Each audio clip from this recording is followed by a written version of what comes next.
Kapag nagdapa ka, hinahabol ka ng NBI.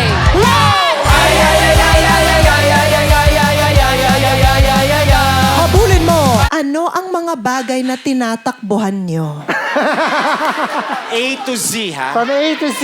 A to Z. So let's start in 3, 2, 1. Letter A, ano tinatakbuhan nyo? Asawa. Arrest! Arrest. Okay, letter F. F. Flying ipis! Flying ipis. I. ICC! ICC. ICC. Letter J. Mga bagay yan na tinatakbuhan nyo. Letter J. Diabetes. Judge. Letter N. N. NBI! NBI. Oh my God. Letter Z. Letter Z. Ano po si Zaldico? Hindi yung tinatakbuhan. Tumatakbo Tumatakbo, yun. tama.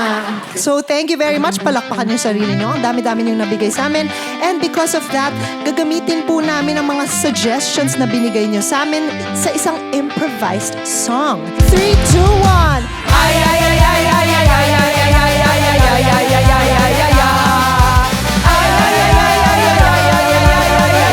Let's go, Monica.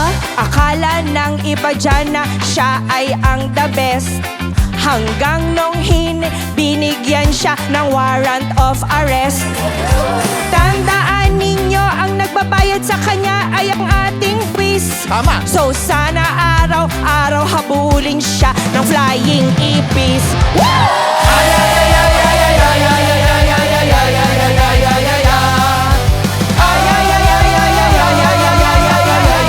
Hey, Ariel.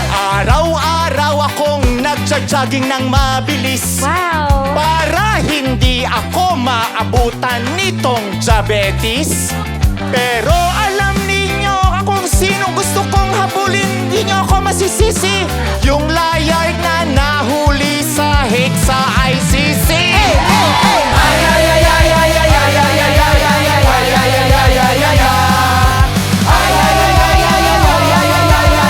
Let's go. Bye-bye. You know what is very, very bad? What? Kapag ikaw ay umiwas sa responsibilidad. Sino ba naman ang hindi aaray? Kapag nagdapa ka, hinahabol ka ng NBI.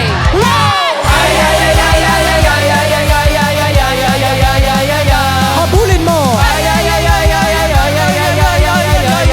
Everyone, Papu.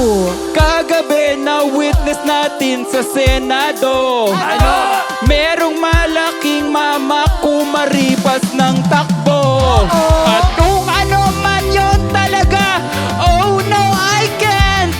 Ang sabi ng kalbong senador, this is the worst government. Totoo naman. Totoo naman. Habulin mo. Habulin mo. Worst government! Worst government! Palakpakan po natin si Monica, Ariel, Bibay, and Papu. May awareness naman siya eh. Oo, Na meron this is naman. the worst. And, Importante oo. yun, no? Best in attendance. Yes. Ha, Spit Manila.